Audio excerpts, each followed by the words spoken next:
adversity is the fertilizer for your future harvest.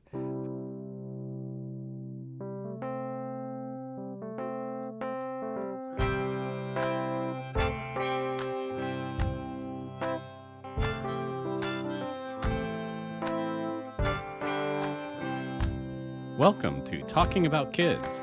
I am your host, R. Bradley Snyder, researcher, activist, and author of The 5 Simple Truths of Raising Kids.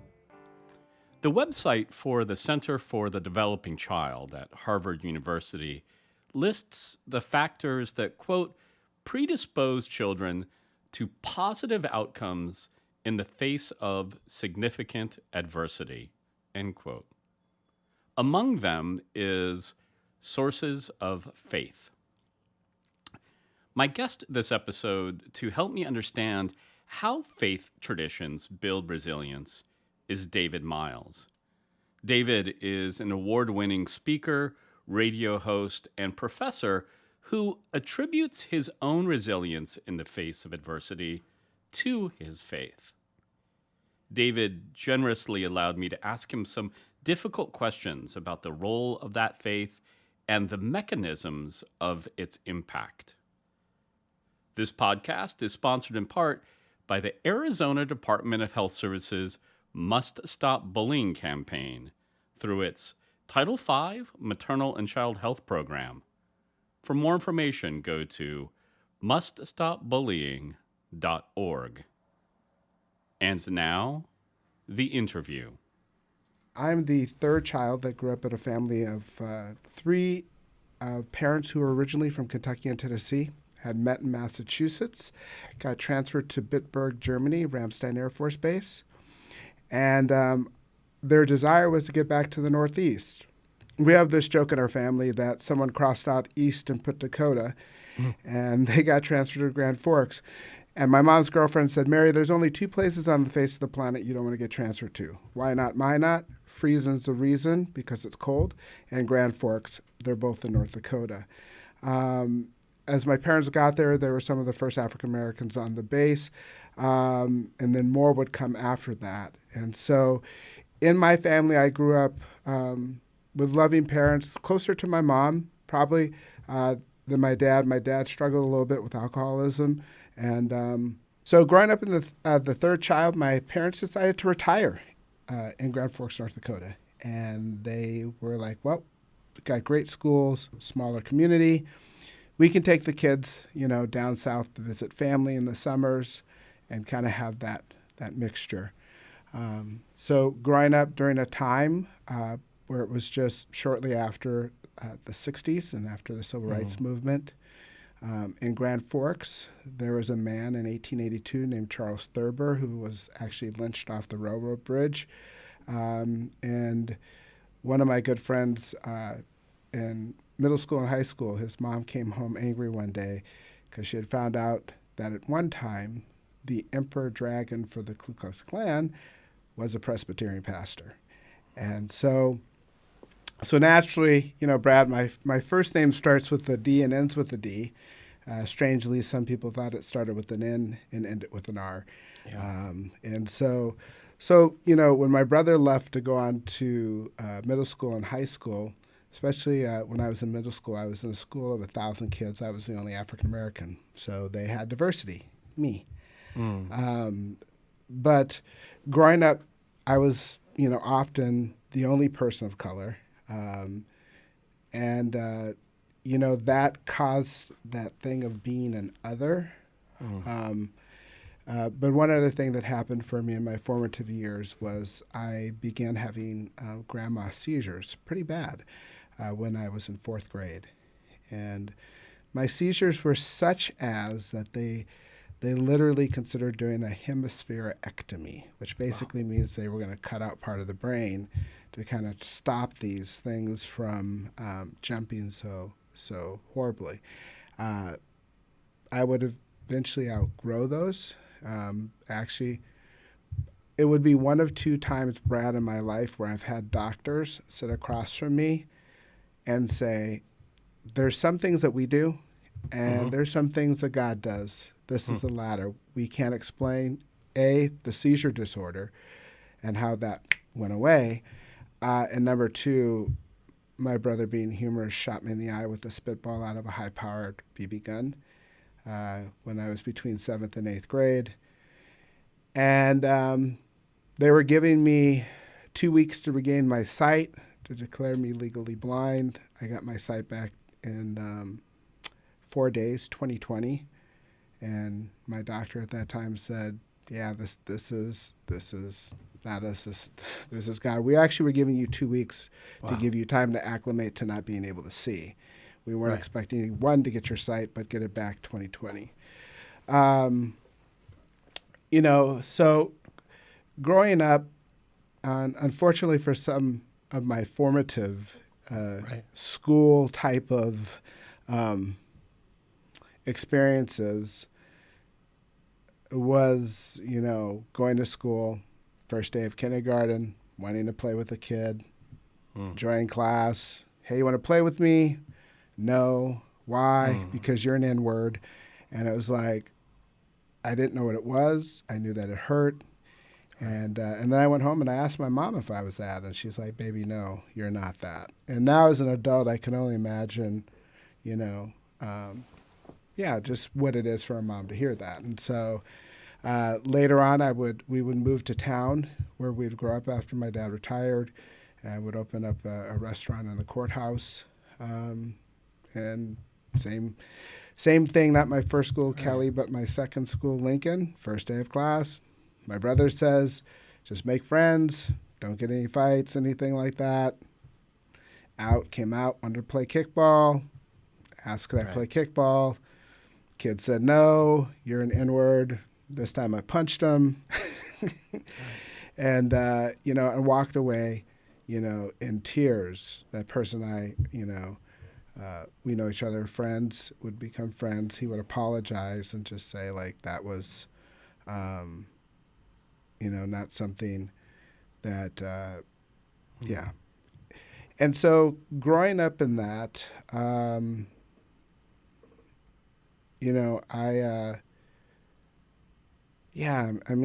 there were so many different things,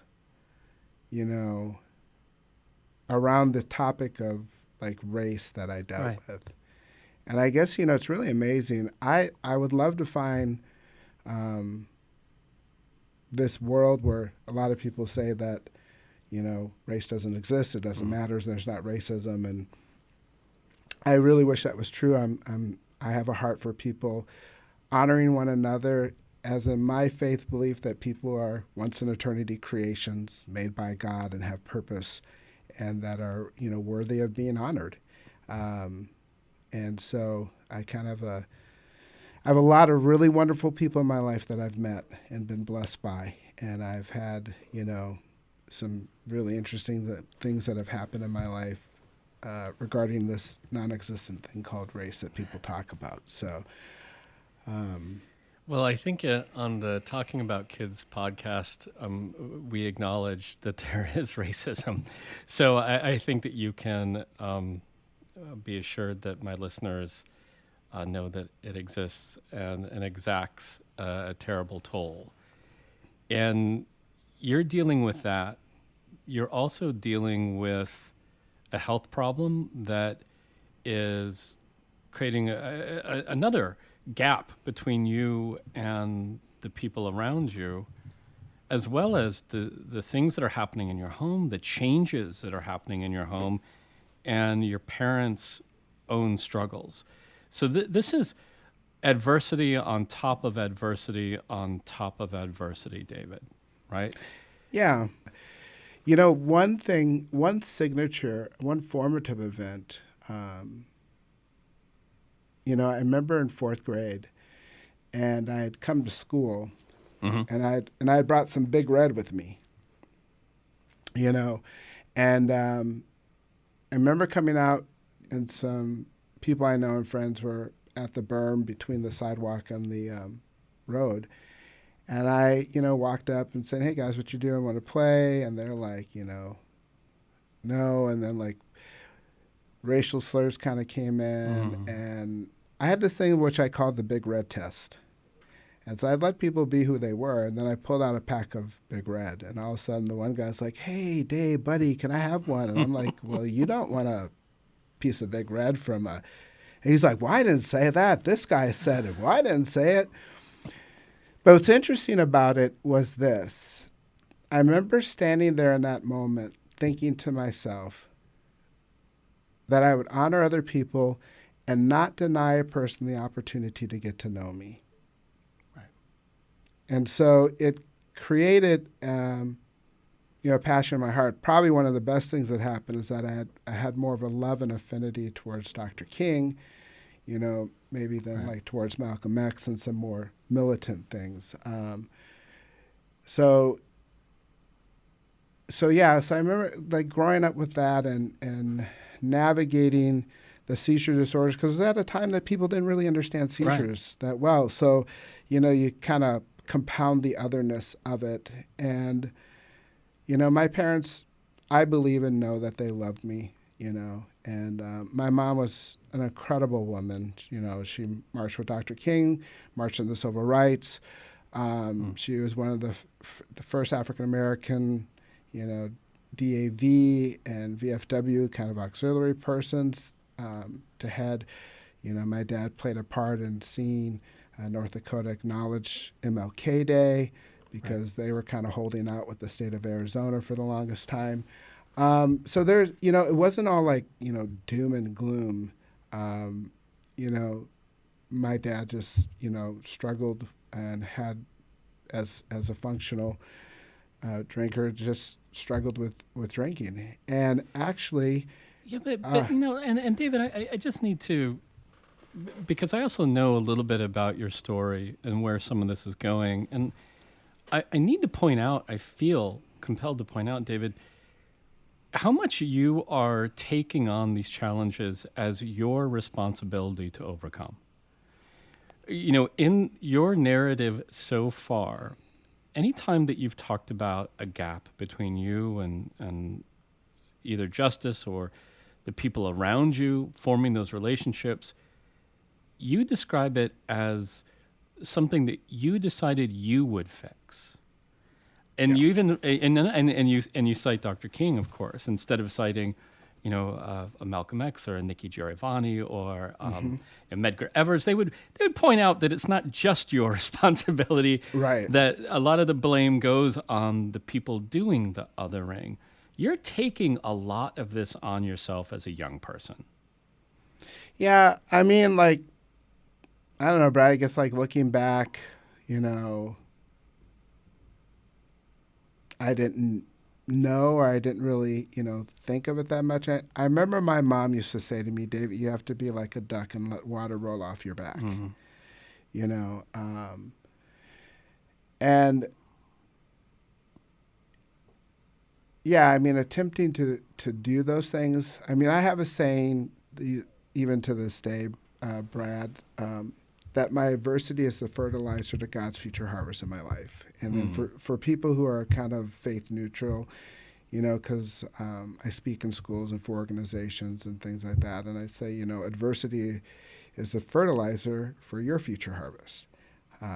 And fertilizer, helps things grow. It catalyzes the growth. And then reminding people that the purpose of a harvest is what? Feeding other people.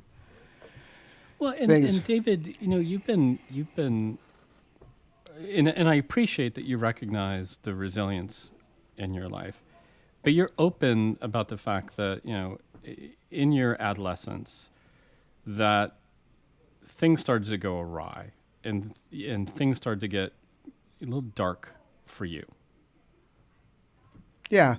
I would say this. It's kind of funny, Brad, that, in the mid to late 90s, they came out with the Adverse Child Experience Scale, and for people of color and African Americans, we're like, dude, we've been living those things forever. And it was interesting because Kaiser Permanente is not exactly a homogenous, serving area. So, when they're kind of, they're cross sample of largely Anglo people who are educated, Exactly. in California. Right. You know, in some ways, now as we begin to talk about things like heroin and opioid abuse, and those are really serious things. I mean, they're horrible. They do damage. I was a chaplain to police officers when I lived in Ohio, and there's just some really horrible things that have going on with it. But now that we don't want to throw Timmy and Susie into jail, we're talking about adverse child experiences, and I was like, yeah, I lived those things, and many other people lived them while at a time when things were being criminalized. And I would say, like, I don't know, Brad. In some ways, I had to be resilient. I mean, like, Right. it was like either resiliency or just like die. I mean, because it wasn't just the children, you know, it was the adults, you know. But it didn't stop you from contemplating suicide as a young person. No, and I would say, like, you know, getting to my story, like, you know, struggling with a number of different things, you know, relationships and stuff, and that, and yeah. So, you know, sophomore year of high school, you know, had broke my arm in wrestling, was doing super well, had to have surgery, had a bad reaction to, but anyways, I ended up, you know, failing. Fortunately, I talk about it being the greatest the greatest and failure in my life for a very good reason, and you know, and yeah, and I tried to end my life, and it happened to be that, you know, I planned all that out, and my mom happened to say, like, she really felt the Lord telling her, like, you need to go home, and she came home early from a meeting, and basically busted me, and they took me to the ER, and you know, all that. I would say that even leading up to that time, there was times where I really, you know, I didn't want to live, you know, and you know, and I would say, like, in some ways, people would not have known. Well, I can't even say in some ways. I remember sharing my testimony at a student event, and I remember one of my classmates that, you know, was good friends with, and she was just like, I had no clue. Well, and I mention that, again, not to detract from your narrative, but as an, you know, a listener, an outside observer, and you've shared your story with me before. It's why you're on this podcast. You talk about, you know, all these different places that you are able to, you know, access resilience. And you talk about the different support you have from family and so forth. But then you also recognize that at that moment in your high school career, you had taken all this on. You did feel separate from the people around you. And a pivotal moment in your development, as you've described it to me, is when what happened? When a classmate did what? Yeah, I would say, you know, a pivotal moment, and I would say probably one of the big things, Brad, that sustained me during that period of time is a big chunk of the history and background of the African American journey in America, and that's faith, you know. And I know that people are kind of coming at this from different, you know, and some people may have no faith at all. You know, I grew up in a Christian faith, and I mean, and for, you know, for African Americans, you know, they'll say, like, that's how we got over, you know, and having a strength. And so, like, you know, I have kind of really an atypical type of journey. You know, in that fourth grade period of time, I remember going through those things, and at the same time feeling sense to kind of talk about God's word, you know, to preach His gospel, to encourage and transform lives. You know, later on, you know, in our church that was by the Air Force Base, you know, one day the pastor gave an invitation for baptism. I raised my hand sitting next to my brother. I didn't feel forced or anything. And, you know, I began reading the #1 success journal and most sold book out there, the Bible. And I would say, like, that was something that, you know, was pivotal and began to speak to my heart. And then I went through those middle school years where I was just like trying to figure out life and struggling and having all these different things. And so after my suicide attempt, one day I'm at my locker, and my locker mate, a guy named Lance Porter, he walks up to his locker, puts his book in, does his stuff, shuts the door, turns and walks away. And he says, "Hey, David." I said, "Yeah." He goes, "What are you doing Thursday?" And I said, "Nothing." He goes, "You want to come with me to this student event?" And the student event was called Student Venture. And I said, "Sure." And, it would become a catalyst that would transform my life. I met people who were different. Right.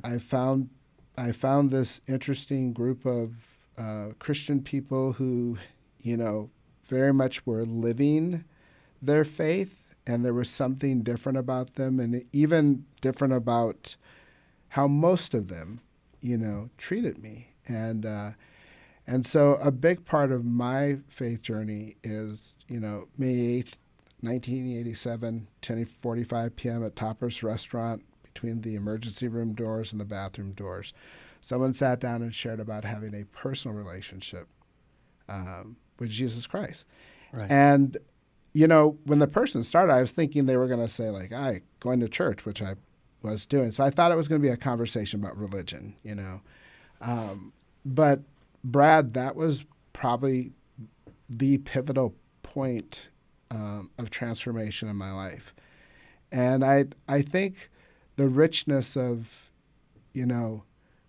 knowing that God loved me and cared for me, and even when others didn't, it began to play a part of changing me from the inside out. And this is, I want to pause right there for just a moment, and because it is, I was fully aware of the importance of your faith and your story before having you on the podcast. It's a secular podcast. It's a podcast that is completely devoted to evidence and the science of what works to help kids. And this is why I'm interested in you reflecting on your experience, because, and there's other parts of your story, obviously, that I want to get to. You've mentioned that faith was an important part of your life, clear into your adolescence, your sophomore year, when you tried to commit suicide.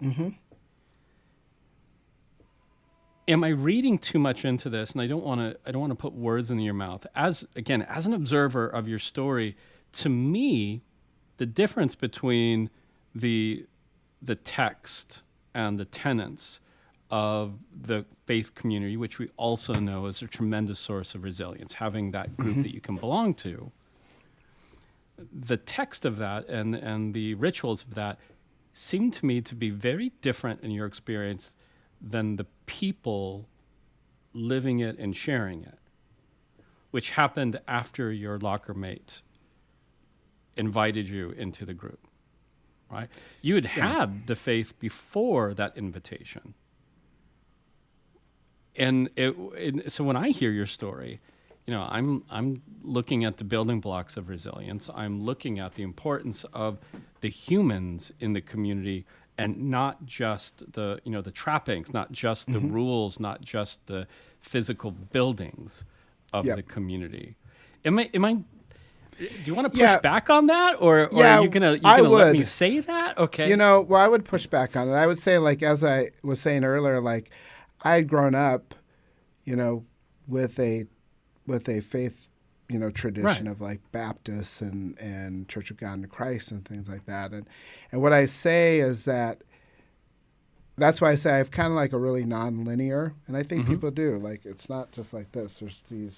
It's this journey. But I would say, like, what was the gospel of Jesus Christ, that crystallized in my life, and I began to realize that I was this, incredible person, child of God, and that became like a really transforming thing in my life. And I mean, like, it would become a huge part of my journey. You know, my aspirations, my heart, my humility, how I treat my wife, love my children, love other people. Right.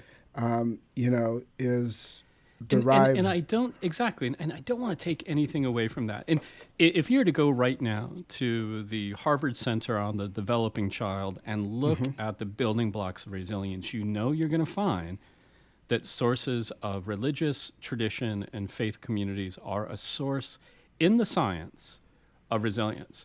And I believe the science.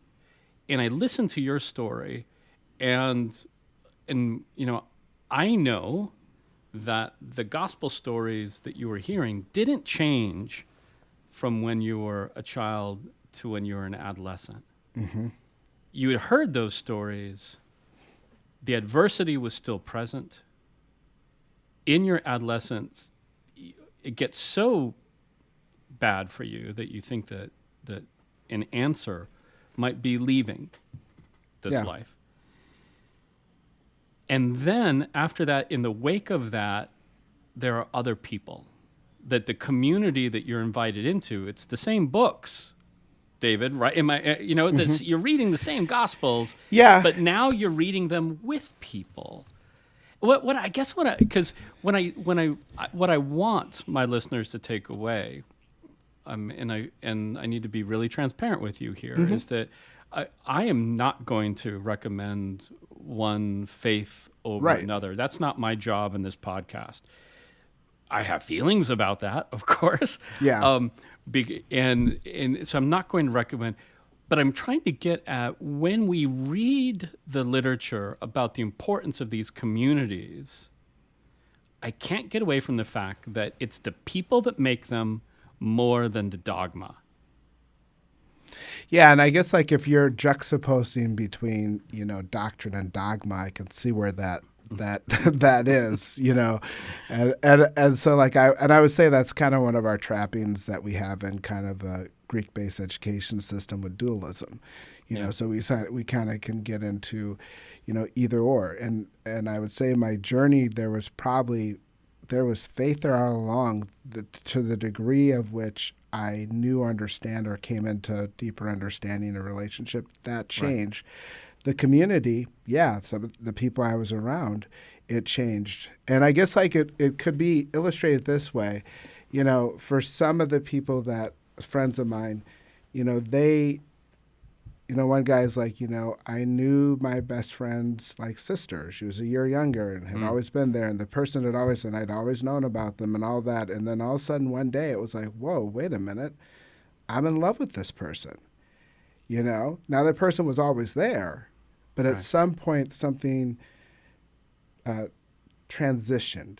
And that's why I say, like, earlier, of just speaking faith neutral, I know that I have a number of friends that have, you know, a variety of beliefs, and that's part of my joy of working and traveling international and speaking international. I mean, like, I have people from every background and no background, and the like. And myself, I have a deep love of science, and you know, so I would say, yes, there's a part of which community plays a very rich part, and this is what becomes part of the interesting quagmire right now, or the interesting incongruency, Brad.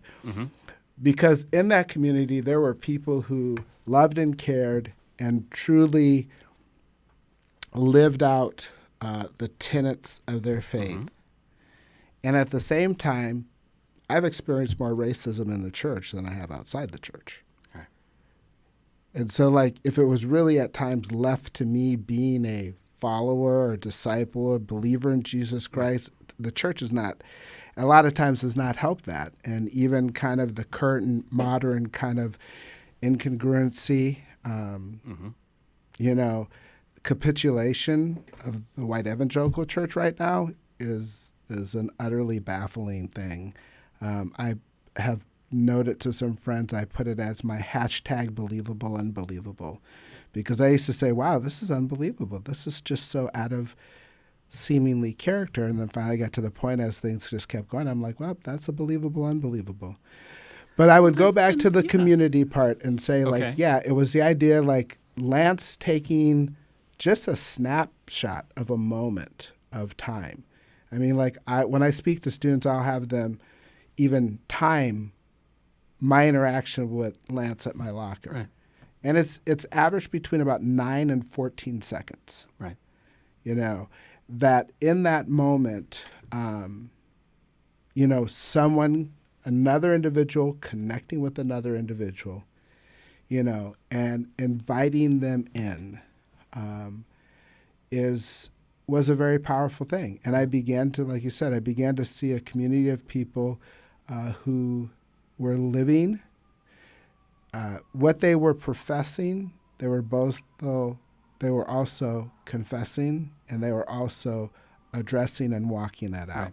And so I would meet people who, you know, didn't see me as less than.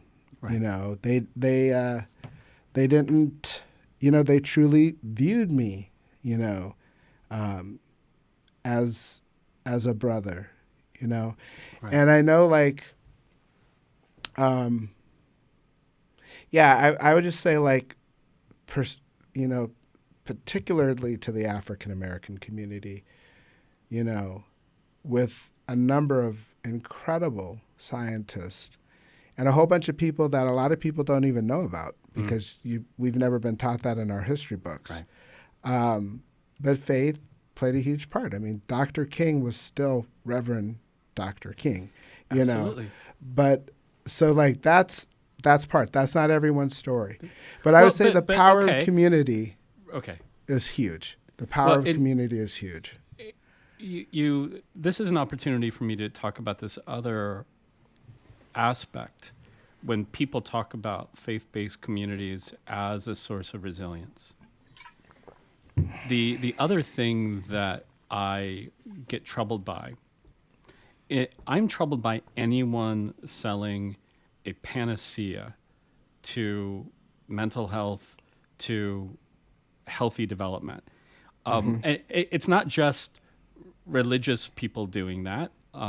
There are hucksters of every variety that will tell you that, you know, you subscribe to my video and you'll learn and you'll never be, you know, in trouble again. And all of that. I think that there are, I'm to be completely transparent with you and my listeners, I get particularly offended by people who sell a religious conversion as a panacea. So that I do have a bias against that. And one of the reasons why I was excited to talk to you about your story is because even though in our discussion so far, you've talked about the importance of your faith as this constant, as a source of resilience, it's more than that. Well, let's talk about that because it hasn't solved all your problems. You're clear about that, David. You are very open about the fact that it has opened you up to tremendous success. So the community that you found in high school, but you go on to have later, like, personal academic, personal athletic success. Yep. And there's adversity in that. And there has been, progress and regression along the way. So what is the role then of faith as resilience if it doesn't solve everything? If there's still adversity, if there's still setback? Tell me how those two things work together. Yeah, I would say, you know, a big part of it is that there's still going to be adversity. You know, there's still going to be trials. You know, the difference is walking through that alone or in community, or with some things that are some foundational core things about you. I mean, like, and about, you know, you as a person. And for me, and I agree with you, kind of like sometimes for some people, I've explained because I've done counseling and I've worked with people both in faith and non-faith communities. And sometimes in faith communities, I'm like, you know what? I want to encourage you to consider, have a conversation, look at, sitting down. Counseling is a wonderful thing. I believe in counseling, done counseling, continue to do counseling, do coaching. So the either or instead of the both and, because even saying, my love of science and stuff, just to say like it's just science. Well, it's not just science. It's science and it's both and, because we still can't actually fully measure what love is, and how Right. that emotion rises of itself. But I agree with you. So when people are basically taking advantage of people, yeah, I have huge issue with that. So Brad, you're not alone on that one.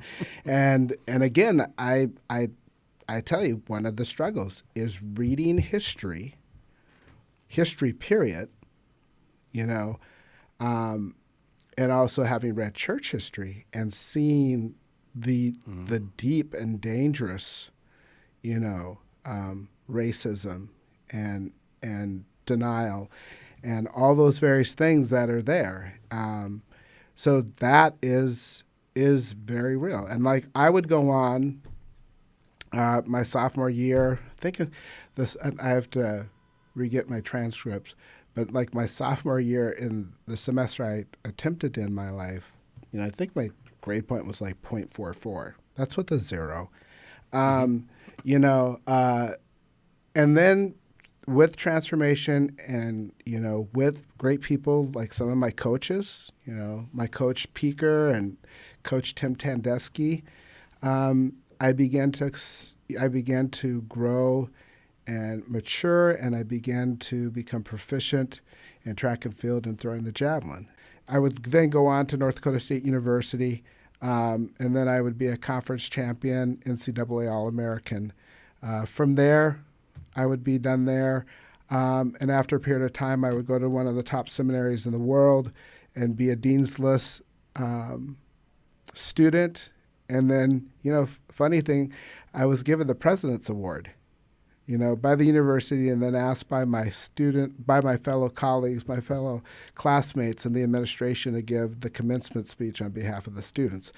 And, it's really funny because looking back over my life, and even the day that I was standing at the steps getting ready to go up and give my commencement talk, I was looking back over my life and just literally amazed at all the things that had transpired.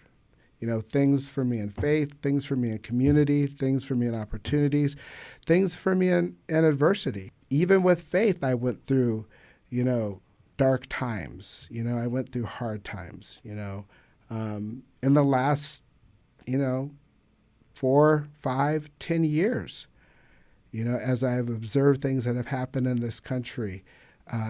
That's been hard. It's been hard to watch friends, basically deny your humanity, and right. And it's not every day. I mean, like one of my closest friends, we went to seminary together, and he told me that racism was not real, that it didn't exist. There was no such thing as white supremacy, no such thing as white privilege. And I think that in wrapping this up, and we've definitely gone long, and we've gone in a lot of different important directions here. In wrapping this up, my question, because it is something that I think you are more open about in your story. I've heard a lot of personal stories of people who have contemplated and even attempted suicide, and it didn't happen, and then they had success afterwards, and that's kind of always the period at the end of their story. They didn't commit suicide, good things happened, and that's the story that a lot of people tell. And you've been open about what you just said, which is that even though there was a lot of great things that you were able to achieve following your suicide attempt, there was also the adversity didn't end, and the success wasn't always permanent. The success has been fleeting, and adversity has come in greater waves, and sometimes ebbing, but other times flowing quite heavily. What prevented you when you experienced adversity later in your life and even today? What prevents you from going back to the place that you were in when you were a sophomore in high school? So I know that this is a secular broadcast, Right.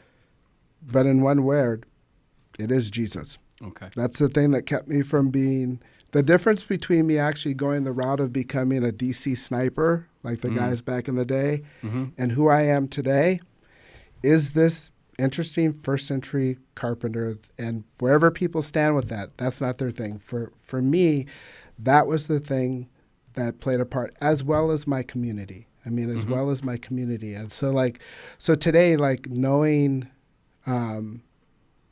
being clear about my beliefs and even the vision for my life. And I guess, in a,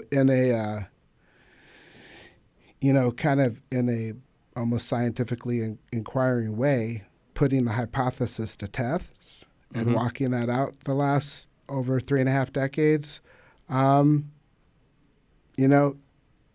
it is. Well, I think that's a great place to stop. I want to thank you so much for letting me challenge you on some of these issues and for being so open with your own adversity, but more importantly, how you went about building your resilience. So thank you so much, and thanks for being a guest on the show. Yeah, Brad, thank you so much for having me, and, wonderful to be with you and your listening community. That was David Myles. For more information about David and how to bring his message to your community, please visit Talking Tom. From there, you also can find out about upcoming episodes, suggest a topic, learn more about me and my books, or submit your questions for future guests. Our theme song is by The Senators. For more of their music, go to thesenatorsmusic.com. And remember, kids are young goats and young children. And the difference is that young goats are easier to manage.